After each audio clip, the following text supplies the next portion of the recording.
Keep all for. Aishwarya ji, मेरे तरफ से ऐसे कोई सनातन बोर्ड की आवश्यकता नहीं, बिल्कुल सनातन बोर्ड की आवश्यकता नहीं है। हिंदुस्तान में सनातनियों को ऐसे किसी बोर्ड की आवश्यकता नहीं। कानून में अंदर व्यवस्था है कि आपकी चीज़ों को, लेकिन इस समस्या यह है कि इसमें भारत सरकार ने एक 1955 में टेम्पल एंडोनमेंट जो एक एक्ट ट्रस्ट बना दिया था, वो एक समस्या का कारण है कि सारे के सारे मंदिरों का पैसा लेकर जो करीब करीब 2 लाख करोड़ से ऊपर का जो फंड इकट्ठा होता है उसको सरकार ले जाती है, और साउथ के अंदर उसका प्रमाण आपके समक्ष है।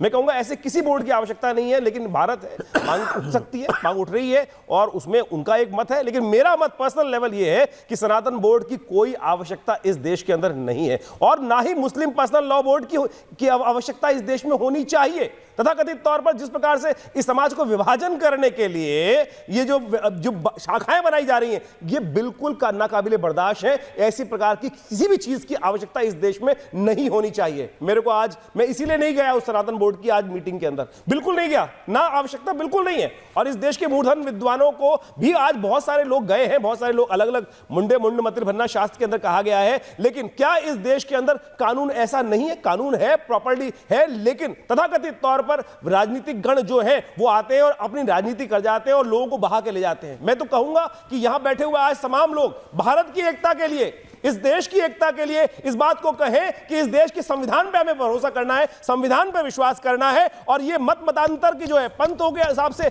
जो अपने अपनी राज की मुझे नहीं मिला, मुझे नहीं मिला, मुझे नहीं मिला, अरे यहां बैठे हुए लोग बताएं ना कि सब कुछ तो मिल रहा है, खाने को अमेजिंग हो रहा है, 1 वर्सेस 1। आचार्य जी, ये तो आपने इतिहास बना दिया। रशीदी जी ताली बजा रहे हैं आपके बोलने पे, आचार्य विक्रमादित्य और रशीदी जी एक साथ। आप रशीदी जी तो आपको एक शब्द नहीं बोलने देते। रशीदी जी को आना चाहिए इस बात पे कि ऐसे किसी बोर्ड की आवश्यकता नहीं है। क्यों आवश्यकता है इस देश में मुस्लिम पर्सनल लॉ बोर्ड की? मुझे बताइए क्यों आवश्यकता है वक्फ बोर्ड की? ये जब इस देश के अंदर संविधान चल रहा है, कानून प्रक्रिया है, ताली बंद हो गई। नहीं वो नहीं, ताली बंद हो गई, मेरे कान से ही है, ताली बंद हो गई, ताली बंद हो गई। ताली बंद, लोग बैठे हुए, ताली बंद। जैसे ही बात all India Muslim personal law board की आई, जैसे ही बात मैं आ रहा हूं आप सबके पास, रंगरेज साहब को मिलाइए, उनकी तालियां बज रही। जैसे ही बात वक्फ बोर्ड की आई, अब जवाब देने का ऑल इंडिया AIA नहीं, जवाब आप सब दीजिएगा, इसलिए रामलला सरकार जी भी हैं, पहली बार डिबेट में आ रहे हैं। आपसे मैं अयोध्या में मिला था, बहुत बहुत स्वागत है रामलला सरकार जी आपका, बहुत बहुत धन्यवाद आपका जी। मैं रशीदी जी पूछ रहा हूं, अंग्रेज बाबू शनिवार को बिल्कुल आप लाल रंग की बंडी पहन के आए हैं, जैकेट पहन के, लुकिंग वेरी स्मार्ट, लेकिन आपको मेरा जवाब देना होगा कि वक्फ बोर्ड ने सिर्फ ओवैसी साहब की मॉल ही बनाई है या गरीब मुसलमानों को भी कुछ दिया है? रशीदी जी आपसे शुरुआत कर रहा हूं, सरवर साहब आ रहा हूं आपके पास। Rashidi ji and Acharya ji, 2 versus 2। Thank you very much. Now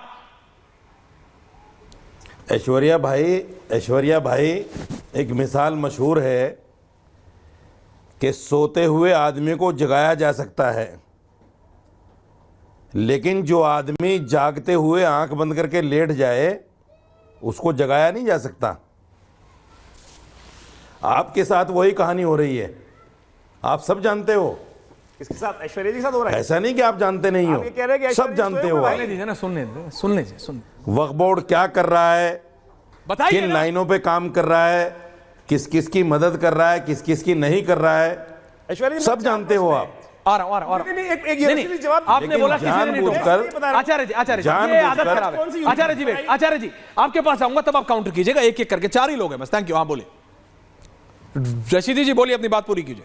अरे ताली बजाओ ना मेरी बात पे, आप क्यों, मैंने आपकी बात पे ताली बजाई, अब मेरी बात पे ताली बजाओ। अरे कोई मिली भी कुश्ती थोड़ी हो रही है, नहीं हूं ताली वाले, आप बजा रहे हो। ये मिली भी कुश्ती नहीं है, एक सेकंड सुनिए, ताली वाली में यहाँ कोई मिली भी कुश्ती नहीं चल रही है कि वो बोलेंगे तो आप बजाओ, ये बोले तो आप बजाए। पॉइंट है तो बताइए मुझे। धैर्य रखिए। नहीं, मैंने धैर्य रखा है, मैं 2.5 मिनट तक कुछ नहीं बोलूंगा, बस इतना बता दीजिए, अगर वक्फ बोर्ड ने काम किया है तो इन 10 डिस्ट्रिक्ट्स में जिनका मैंने नाम लिया, वहां गरीब और जरूरतमंद मुसलमान भाइयों बहनों को क्या मिला? क्योंकि मुझे पता है बैरिस्टर साहब को तो मॉल मिल गई, कई बड़े बड़े लोगों को बहुत प्रॉपर्टियां मिल गई यार। मुझे जरूरतमंद भाई बहनों मुसलमानों को क्या मिला? वक्फ बोर्ड ने क्या दिया? बोलिए, एक बात बताओ। अब मैं चुप हूं। सुनो। हाँ सुन रहा हूं, बोलिए। आप मुझे एक बात बताओ, जब सारी प्रॉपर्टी हमारी सरकार के पास है, मुसलमान के पास है ही नहीं, क्या है मुसलमान के पास? आप बताओ मुझे, मुसलमान के पास क्या है? सारी प्रॉपर्टी सरकारों के पास है, स्टेट सरकारों के पास। मैंने बताया आपको, दिल्ली का उदाहरण दिया, 250 बीघा जमीन दिल्ली में सरकारों के पास है। आप मानना नहीं चाहते, आप उस पर बात ही नहीं करना चाहते। आप चाहते नहीं गरीब मुसलमानों का भला हो जाए। आपको तो बाबा जी की बात करनी है, आपको तो मोदी जी की बात करनी है। आप चाहते क्या नहीं क्या मुसलमानों क्या को दिक्कत भला है हो बाबा जाए? की बात करने? मैं आपसे रिक्वेस्ट कर रहा हूं हाथ जोड़कर। नहीं, मैंने इससे पहले जो मैं रिक्वेस्ट कर रहा हूं आपसे 11 मिनट आज आपने क्लॉक नहीं करी मेरी सुनिए, ओपनिंग, सुनिए, पूरे सुनिए, 11 मिनट बोला हूं मैं। कहा था मैं बोलूंगा नहीं।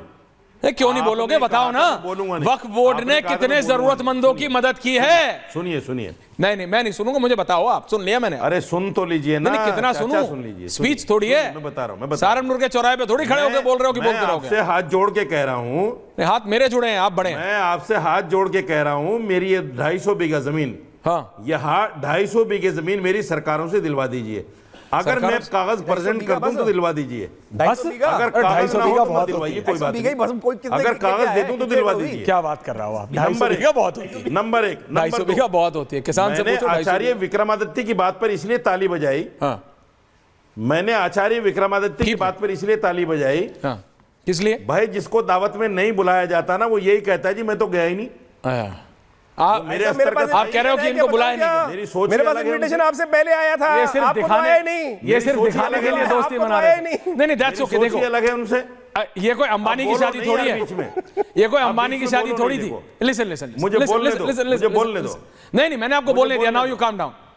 ये कोई अंबानी की शादी थोड़ी है। रंगरेज साहब को बुलाइए, उनको क्यों आपने छोड़ा हुआ है? रशीदी जी हो गया, ऐसे नहीं ना, रिलैक्स। रशीदी जी, आप नहीं नहीं, एक आज सेकंड, एक लेकिन आज नहीं अभी आऊंगा वन ऑन वन नहीं, अभी जरा ओपनिंग कमेंट्स देखिए दर्शकों। सच्चाई जरूर बोली। सनातन बोर्ड में सारे सनातनियों को इनविटेशन था ओपन। ये कोई अंबानी साहब के बेटे की शादी नहीं है कि जिसको नहीं मिला वो कह रहा है कि मैं तो इंडिया से बाहर था। इसमें कई नेता भी और कई पत्रकार भी शुमार है। मैं सही बता रहा हूँ। रशीदी जी, आपको मिला था नहीं मिला था मुझे नहीं पता, वैसे मुझे डाउट है। आपने मुझे but relax, no but now you relax. आप रामलाला सरकार, नहीं ओपनिंग है बस, रिलैक्स नाउ। क्या, thank you, fade down. Ramlala सरकार जी आज डिबेट पे आए, हिंदू धर्मगुरु हैं, सनातन धर्मगुरु जी। रामलाला सरकार जी, मैं आपसे जानना चाह रहा हूं, सनातन बोर्ड की जरूरत है, आपको क्या लगता है? पहली बात। और दूसरी बात जी, ये जो वक्फ बोर्ड की ऐसी ताकत है, इन्होंने कितने जरूरतमंद मुसलमान भाइयों बहनों की मदद की है? मैंने 10 बार पूछा, ये बोलते नहीं, बताते नहीं जी। 9.5 लाख एकड़ जी जी, बताएं जी। जी, श्री ऐश्वर्या जी, सबसे पहली बात तो आपको कोट कोट धन्यवाद, साधुवाद। समस्त भारत माता के सनातन पुत्रों को मेरा कोट कोट वंदन प्रणाम। आप सभी को मेरा प्रणाम। देखिए, बहुत सुंदर आपने विषय रखे हैं, सत्यता एक गंभीरता का विषय है। वक्फ बोर्ड का जो गठन हुआ वो मानवता के कल्याण के लिए हुआ, सभी के उत्थान के लिए हुआ, उन लोगों के लिए हुआ था जो बेचारे गरीब तबके के लोग थे। लेकिन इस विषय को लेके अगर अब देखा जाए, चिंतन मनन किया जाए, तो मुझे ऐसा लगता है कि उनके विषय को लेके, उन गरीबों के विषय को लेके, उन गरीब मुसलमानों को लेके ये लोग कभी सोचे ही नहीं। ये तो दबंगों का एक प्रकार से गढ़ बन गया, दबंगों की प्राइवेट प्रॉपर्टी बन गई। अगर इस विषय को लेके थोड़ा सा और आगे जाएं तो वक्फ बोर्ड का कोई भी महत्व नहीं है भारत भूमि के लिए। ये बोर्ड सिर्फ और सिर्फ भारत माता की गोदी को कलंकित करने के लिए गठित किया गया था। हम तो सिर्फ और सिर्फ यही कहेंगे कि इस बोर्ड का पूर्णतः जो सत्ता है, इसका जो इन लोगों के लिए महत्व है, इसको पूर्ण रूप से खारिज करना चाहिए, इसको हटाना चाहिए। इससे मानवता का कल्याण नहीं हो रहा है, इससे किसी भी गरीब मुसलमान का उत्थान नहीं हो रहा है। मुसलमान, ईसाई, क्रिश्चियन, हिंदू, सिख सबके लिए है, लेकिन ये किसी के लिए उत्थानक दृष्टि से नहीं दिख रहा है, इसलिए इसका कोई महत्व नहीं है। इस विषय को लेकर हम लोगों को पूर्णतः गंभीर होना चाहिए और मुझे ऐसा लगता है कि इसको जल्द से जल्द खत्म करना चाहिए। अगर नहीं खत्म किया जाता तो उन सनातन धर्म गुरुओं को आगे लाना चाहिए जो मानव जाति के उत्थान के लिए संकल्प लिए हैं, उनको बैठाना चाहिए इस जगह पे। अगर 9 लाख एकड़ जमीन को लेकर देखा 9.5 लाख, 1.5 गुना पाकिस्तान को बसाया जा सकता है। 9.5 लाख एकड़ जमीन, 9.5 लाख एकड़ जमीन इतनी होती है कि 1.5 गुना पाकिस्तान बस सकता है। इस जमीन का उत्थान हो, इस जमीन से लोगों का कल्याण हो, लोगों का उत्थान बन रही, लोगों का भला हो। इसलिए सनातन धर्म गुरुओं को संकल्प लेके आगे आना पड़ेगा। और सच बात तो यही है कि वक्फ बोर्ड का कोई बात तो नहीं है। ओके, इस विषय को लेके आचार्य जी